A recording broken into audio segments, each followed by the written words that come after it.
Olá, caríssimos irmãos, eu sou o Leandro Cajado e você está no canal Ascese Catequese. Muito bom ter você por aqui. Nós tratamos na aula passada sobre a linguagem indo lá na origem, né? Em Gênesis, e mostrando que até Apocalipse nós temos um problema muito sério de linguagem, né? Uma batalha ocorrida no céu e ocorrendo na terra, né? E que o que nós estamos sofrendo é consequência dessa guerra.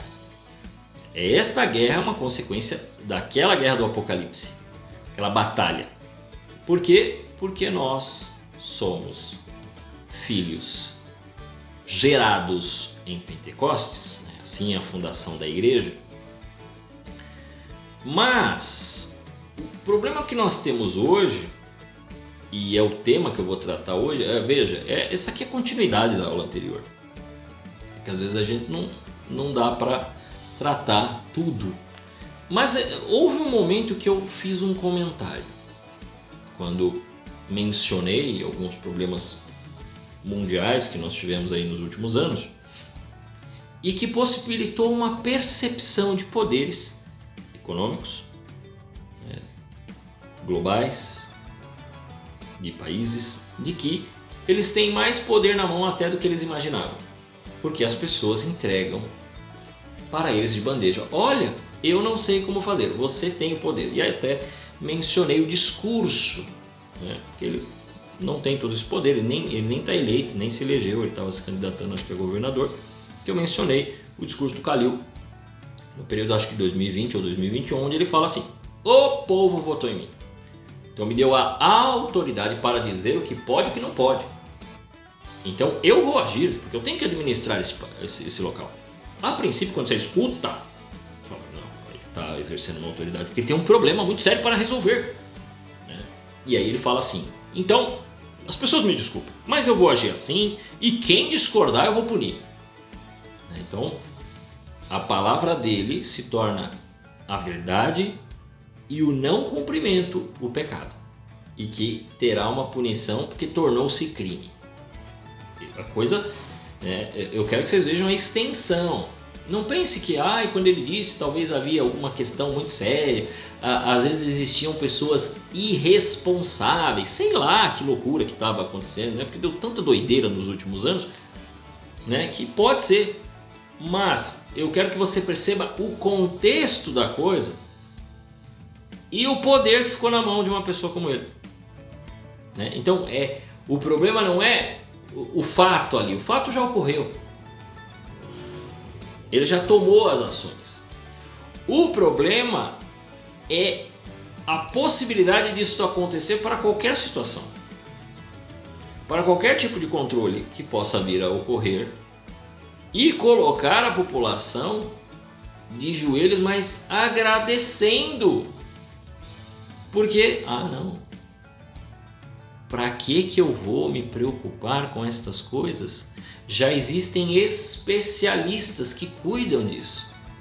Me preocupou demais, eu não ia deixar de falar isso jamais. Me preocupou demais não a igreja entrar junto.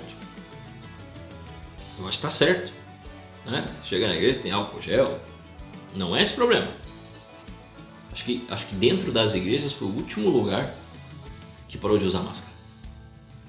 Se eu não estou enganado, foi o local que seguiu mais rigorosamente do que muito local público, privado também, né? Mas foi muito, mas assim, ao longe, a igreja obedeceu, falou assim: não, nós vamos seguir aqui. Mas qual foi a minha preocupação? Ver o discurso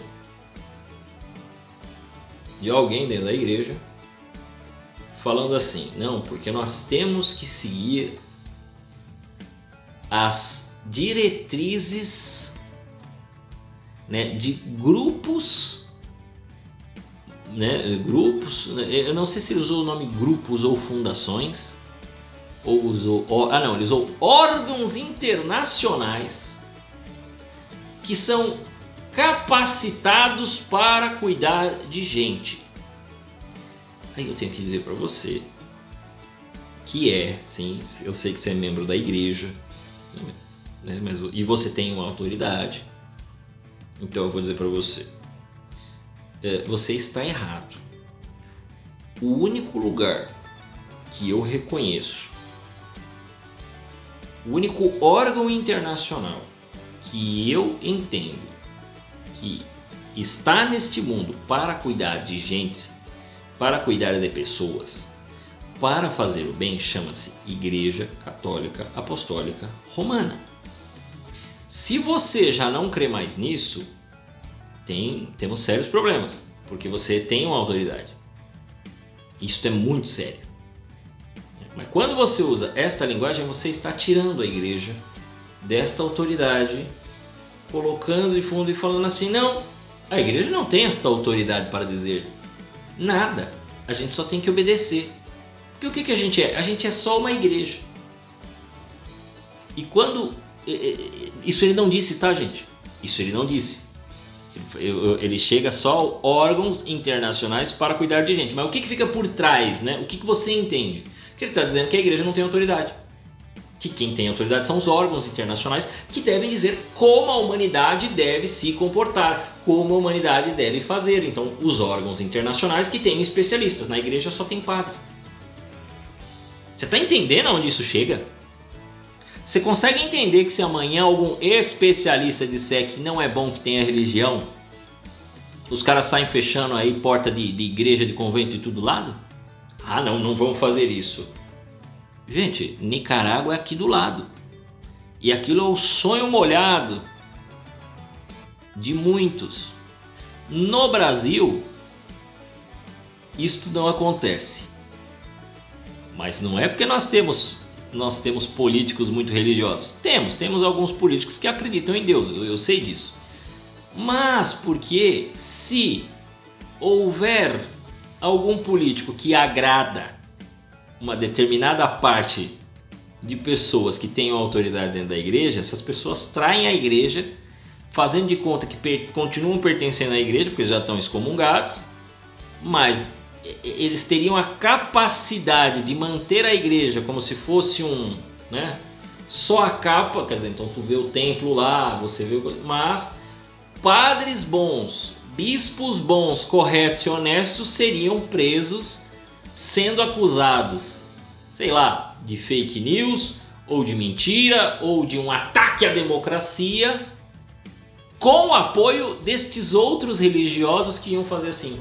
Realmente, eles se excederam na fé, então é melhor que eles fiquem presos, que eles não falem, porque é lamentável que tenhamos pessoas religiosas na igreja que estão... E esses que estariam presos seriam mais corretos do que aqueles que vão ficar soltos, porque esses outros são de apoio de político, sem vergonha, que defende coisas que o presidente da Nicarágua defende.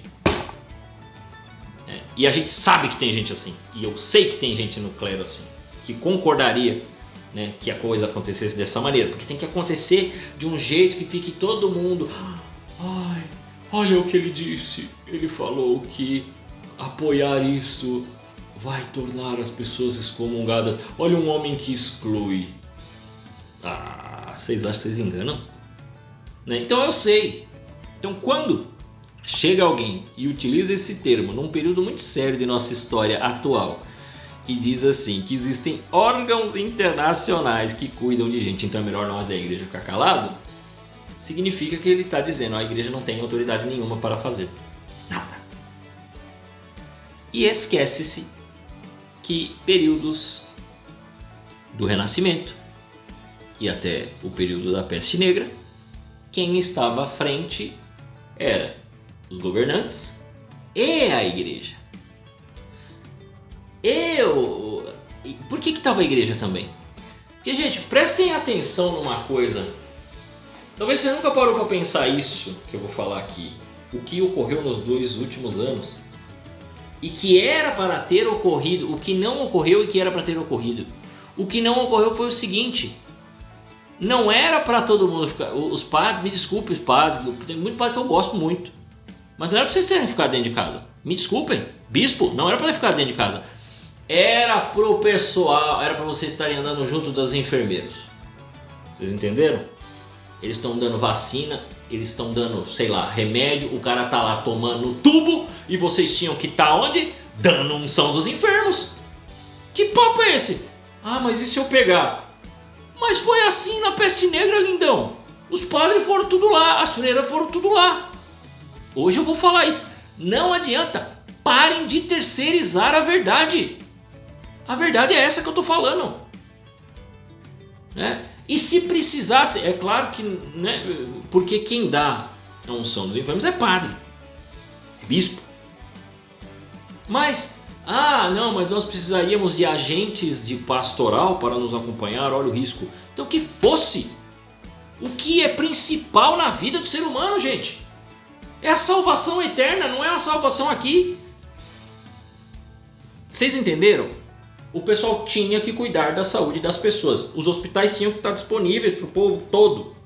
Tinha que ter até mais hospitais. Tinha que ter agora, por exemplo, neste momento, que ninguém está falando mais desse troço. Onde é que estão as drágeas, as pílulas, né, os blisters? Para combater agora a doença de um modo mais simples. Para ninguém mais precisar tomar a segunda, terceira ou 59ª dose. Você sai do preventivo e agora, se tiver, beleza, agora você toma um remédio igual você toma aspirina, né, para combater gripe, pô. Cadê? Tem que surgir esse negócio aí. Porque enquanto ficar na picada, você fica meio que dependendo do político. Tem que trazer, não, faz o raio do remédio, pô, pra comprar na farmácia, pra tomar, acabou. E anualmente, igual a gente faz da H1N1, você toma. Pronto, resolvido o problema. Ó, um bobão aqui falou. E aí, você escuta essas coisas, órgãos internacionais. Mas o órgão internacional, por excelência, é a Igreja Católica. Prestem atenção. E se a gente sai desse tema, que é pesado, vamos para outro tema. O que eu vejo de católico? Que na hora, assim, é católico, o cara vai, ele até casa na igreja, mas não acredita em nada que a igreja diz. Porque aí ele vê um padre corrupto, uma pessoa que ele viu que a pessoa não presta e que se diz muito religiosa, uma contradição de qualquer um pode cometer, e aí ele já acha que a igreja inteira não presta, que ninguém serve para nada. Então ele passa a acreditar em qualquer coisa. Quantas pessoas hoje em dia, ainda, anos e anos, já tem mais de década do Código da Vinci, ainda acham que o Código da Vinci é verdade, né? O livro do Dan Brown, né? Com os seus símbolos. Mas não é o livro do Dan Brown, é a teoria, né, daqueles dois que inclusive até processaram o Dan Brown, porque ali houve um roubo da teoria deles. Que é aquela, toda a história que é contada ali tem uma teoria, tem uma tese, né, que é defendida, né, universitária, uma tese, né? Aí a pessoa começa, não, mas pode ser que seja, olha, tem umas coisas ali que pode ser verdade. Você pode perceber que o que passa na cabeça dessas pessoas é simplesmente assim, elas gostariam que as coisas fossem daquela forma, para elas terem a liberdade de fazerem o que quiser. Porque se você descredibilizar a Igreja Católica, você está descredibilizando junto todos os mandamentos. Tudo aquilo que Jesus disse. Você não é obrigado a seguir mais nada. E aí o mundo está certo e a Igreja está errada. E se o mundo estiver certo, a gente não precisa seguir mais nenhum preceito. E a gente pode falar de Deus como a gente já fala hoje em dia, né? Como uma força, né? Uma coisa qualquer que a gente pode chamar de universo, né? E aí vale qualquer coisa, né? E aí qualquer soluçãozinha que alguém trouxer de algum jeito tá valendo, porque aí não nos compromete, aí a gente não precisa se preocupar, a gente não precisa se prender mais a esses detalhes. Para que se preocupar? Qualquer lugar tá bom, né? Veja isso, as pessoas estão deixando para os outros a autoridade mas também querem tirar a autoridade da igreja. Porque se a igreja tiver autoridade, a gente tem que seguir isso. Ai, a gente não pode fazer um monte de coisa que é tão bom, é tão gostoso de fazer. E a gente quer fazer. Né? E desta tendência já está se fazendo há muito tempo, há décadas já, há séculos. Já está se desobedecendo, já está se seguindo outras religiosidades, já está se dizendo católico, mas acreditando na teoria do Dan Brown e qualquer outra teoria besta que aparece, né? Porque essa é besta demais, é bobinha demais, né? Então, e aí se você não quer largar o cristianismo, né? Não vou deixar de ser cristão. Então aí você tem a forma light, né? Tem esses cristianismos aí fáceis, que é só a pregação desses pastores, às vezes parece autoajuda, desenvolvimento pessoal, não é um negócio de aprofundamento, né? A ponto de ter certos pastores aí muito famosos, né, que se autodeclaram bispos e tal, de não conseguir compreender o milagre das bodas de Caná. É claro que ele não vai entender o milagre das bodas de Caná. É claro que ele não vai entender. Por quê? Ele não sabe o que é aquilo. Ele não sabe o que significa aquilo. E muito, se ele entender alguma coisa, ele vai entender só no lado humano. Não, Jesus fez porque o povo estava triste. Ele não consegue entender que, beleza, tem um lado moral, mas tem um lado espiritual, para não ir mais, né? Para não precisar utilizar a linguagem muito difícil.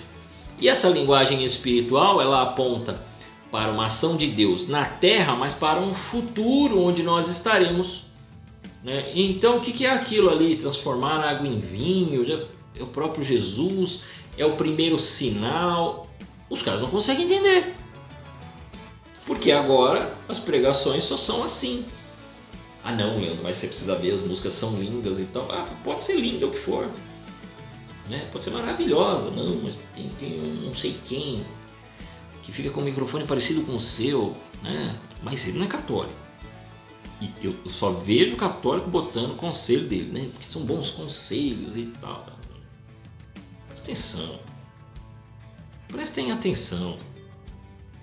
Não, porque aí eu não encontro católicos falando igual a ele. Eu não encontro músicas católicas igual aquela.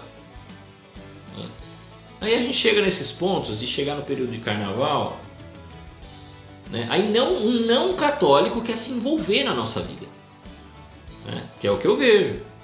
Um não católico, porque aí um padre em algum local aí do Brasil, no período do carnaval, começa a cantar uma música de carnaval lá, uma música do período de carnaval, ou de alguma banda, né, dessas de, sei lá, de axé, de coisa. Aí a pessoa coloca, olha que lindo, porque está cantando dentro da igreja, fazendo todo mundo cantar uma música que não é católica. O que é importante na hora da missa? O que é que se busca na hora da missa? O que é que se faz na hora da missa? Se canta musiquinhas qualquer? Então realmente nós perdemos a visão do que é que se faz, do que é uma missa. Quando um padre chega nesse ponto, nós já não entendemos nada. Nós já não estamos entendendo, nós já não estamos compreendendo para onde é que nós temos que ir. Vocês viram se eu critiquei a música? Não.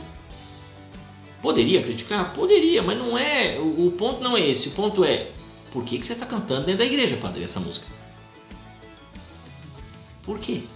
Qual é a finalidade? O que o senhor, ao cantar uma música não católica, uma música, vamos dizer, secular, no período de carnaval, dentro da igreja, qual é a finalidade que o senhor está querendo? O senhor está querendo dizer que não tem problema nenhum. Olha, o carnaval é uma festa linda, bonita, maravilhosa, então tá tudo bem, vamos fazer o que nós quisermos. Aí as pessoas estão se arrebentando. E na quarta-feira de cinzas elas não vão para a igreja, mas elas estão mais cinzas do que você que recebeu as cinzas na quarta-feira de cinzas. E aí vem o ponto. Essas mesmas pessoas farão churrasco na sexta-feira santa. Porque para elas é só preceito. Não tem nada a ver. tem problema nenhum, não. Ah, isso aí é besteira desses padres. Ah, que coisa. Você acha que Deus está preocupado com a carne que eu como? Você acha que Deus está preocupado porque eu saí com a menininha no carnaval em outro dia e nós fomos lá nos embrenhar no quartinho? Você acha que Deus está preocupado com isso? Quem sou eu? Aí bate, na hora que ele peca, bate a humildade no cara, né? Quem sou eu para ficar olhando para mim desse jeito? Você acha que vai ficar preocupado com as coisas que eu faço? Sim, ele está preocupado com as coisas que você faz. Mas diferentemente do que você pensa. Porque a primeira coisa que você pensa, olha que engraçado, as pessoas começam a fazer as coisas erradas, aí elas mandam recados para nós, católicos, né? Eu não recebi recado assim ainda, eu costumo receber muito recado agradável de alguns protestantes por causa do vídeo da pastora, né, da Margarete. Mas eu sei de alguns outros catequistas que são muito melhores do que eu, né, e que já receberam. A pessoa faz um monte de besteira, manda recado pro cara, né, fala, ó, fiz isso, isso e isso, tomei tal decisão, assim, assim, assim, assim. Estou condenado? Preocupação do povo é se está condenado ou não. Não é qual é a consequência dos meus atos. Porque a pessoa não percebe as consequências. Porque é mais ou menos assim. Quando você faz, vamos lá. Quando você cai, por exemplo, no pecado da gula. Eu vou falar da gula, que ela é uma tendente para a luxúria e também para a avareza. Elas são irmãzinhas ali. Eu falo que está no primeiro nível do abismo. Quando isso acontece, você começa a cair na gula, você começa a ter um prazer, tem um ganho aqui. Tem uma perda, mas tem um ganho. Recentemente, o pessoal colocou várias imagens e vídeos de um rapaz que eu não sei se ele é youtuber, tiktoker, que raio que ele é, eu não lembro o nome dele, mas ficou famoso. Ele era, né, ele não era magro, ele era muito magro. Mas ele descobriu que ele faz sucesso toda vez que ele come porcariada de um jeito grotesco. Quer dizer, ele come em grande quantidade, deixa, né, tipo, cair o líquido na cara, ele vai comendo que nem um bicho. Ele percebeu que isso dá audiência.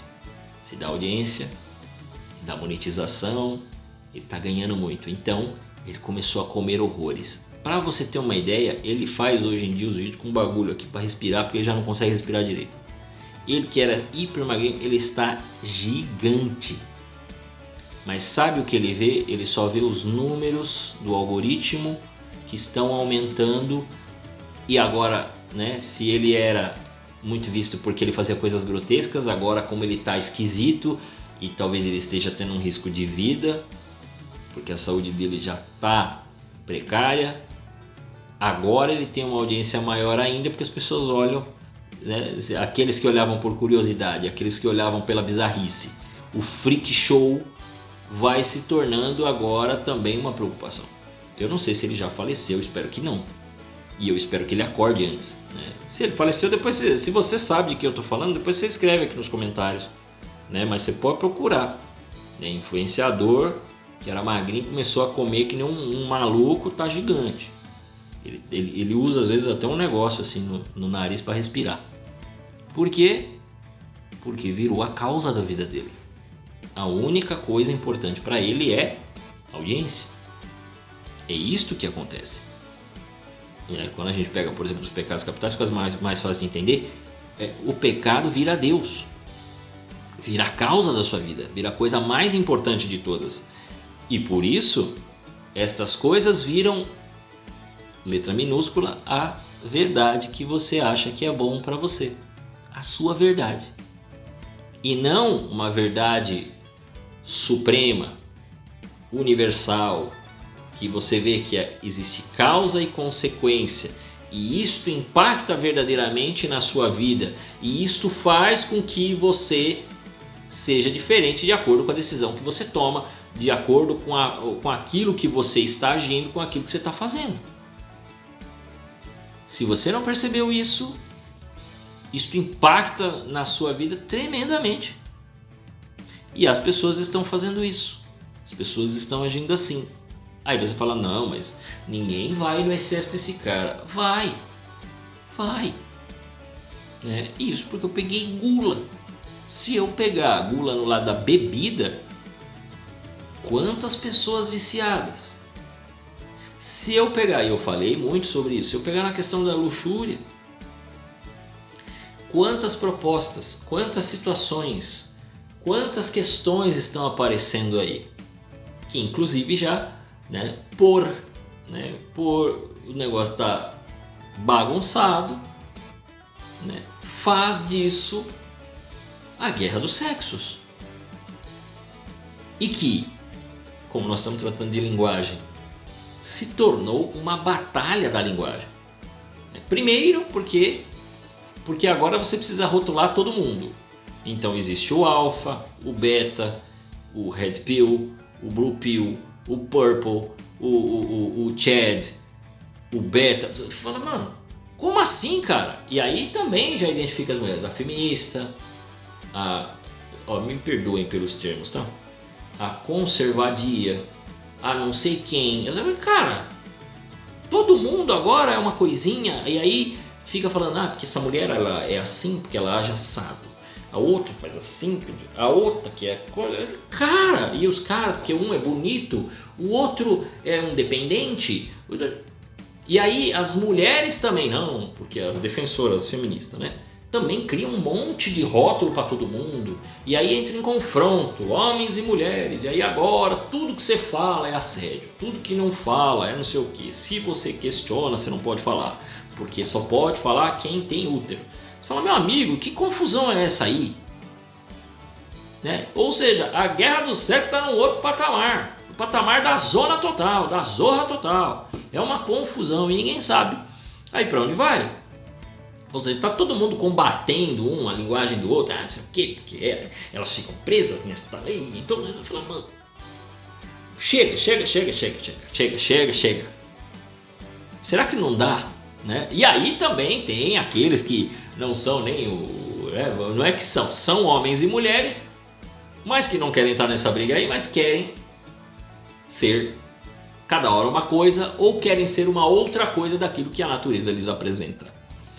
E aí quando isso acontece também entram na questão da linguagem e agora ficam chateados se não usar uma linguagem A ou B ou diferente da que está se usando, e esta seria inclusiva como se você, que é ser humano, você é um ser humano, fosse tratado como uma coisa diferente, então tem que dar uma nova linguagem, como sei lá, se você fosse um extraterrestre. O eu, tu, eles, nós, vós, eles já não cabe para você. Você é tão especial no mundo ou você é tão um tipo raro, sei lá, como se essas pessoas vissem vocês. Esse pessoal que cria essas políticas vê vocês assim, Só pode ser, porque a gente tenta ver pessoas que passam por alguma situação. Não, aí os caras não precisam usar uma linguagem, porque senão eles vão ficar chateados. Me parece que eles veem vocês como pessoas doentes. Eu, se fosse vocês, os rejeitaria de imediato, porque eles tratam vocês como pessoas fracas, muito fracas, que não podem ouvir, mas eu queria ser chamado de ela, fui chamado de ele. Então vamos criar um outro, vamos criar o Elu. É lógico que ele está dizendo que você não presta, está dizendo que você é um frágil, um fraco, uma fraca, Por quê? Porque você se olha, e é aquela gnose que a gente falou, É o ódio à criação, quer dizer, eu fui criado assim, não, mas eu estou preso, a minha alma é outra, que não representa o que estava, o que vocês estão vendo é uma mentira. Deus é mentiroso? Ou o homem já está numa loucura tão grande que ele já não sabe mais o que ele quer? É mais fácil isso. Eu acho que esse é o episódio mais polêmico, porque eu estou falando as coisas às claras, mas agora já dá para falar as coisas às claras. Já dá para trazer para vocês como o pessoal está fazendo, como o mundo fez e como tem gente dentro da igreja que está dormindo e achando que os órgãos internacionais, as ONGs, o governo federal vai resolver teu problema. Não vai. Porque esse pessoal só está pensando nesta realidade. Esse pessoal só está pensando no que vai acontecer aqui. Eles não estão pensando na salvação da sua alma. E para tudo que você faz, você tem que pensar se isso, como é que impacta na salvação da sua alma. Se você não pensar isto, vai dar problema. Você vai se perder achando que está se salvando. Por quê? Porque você está se sentindo, aspas, incluído. Então, muito cuidado com essas coisas. Essas coisas podem nos prejudicar, podem nos complicar, podem nos levar a um prazer muito grande por alguma coisa. Ou até algumas resoluções, né, de saúde muito boas, importantes, mas pode nos trazer um controle ao qual nós não teremos condição de dizer não quero. E pior, vir numa embalagem bonita dizendo, olha, este mundo nós vamos facilitar para vocês, vamos tornar tudo mais tranquilo, então vocês não precisarão fazer nada. Já está tudo arrumado. O mundo melhor está aqui e basta você ficar quieto, tranquilo, porque nós vamos cuidar de tudo para você. E quando você disser tudo bem, que legal, vai vir alguém para atropelar tudo aquilo que você acreditava ou desacreditar. E aí quando você olhar, você vai dizer, eles estavam certos e nós caímos como patinhos nesses planos malucos desse pessoal. Pois é, gente, pensem aí. Eu sei que este é talvez a aula mais dura que eu fiz até agora. É a mais firme, né? Mas eu quero que você pense nas consequências, não só dos seus atos, mas nesse negócio de deixar poderes muito grandes na mão de poucos. Quando expliquei as formas de governo, eu falei das dificuldades que se tem, inclusive das dificuldades que se tem hoje, baseado até em coisas que a igreja defende, que não vai contra, mas que, por conta do tempo atual, a igreja fala, epa, melhor evitar, porque vai dar problema isso aí, tá bom? Eu espero que você tenha entendido esta aula, que é a aula bomba. Eu falo que tem umas aulas que vai vir uma outra aí também, que pelo título e pela capa, algumas pessoas vão dizer que eu estou querendo ser preso, mas eu não vou dizer nada demais sobre as pessoas, eu vou dizer o que está acontecendo nesse país. Se isto é um crime, então realmente nós estamos com um problema muito sério, e aí você deveria ficar muito esperto com o que vem por aí, tá bom? A todos vocês, que Deus os guarde.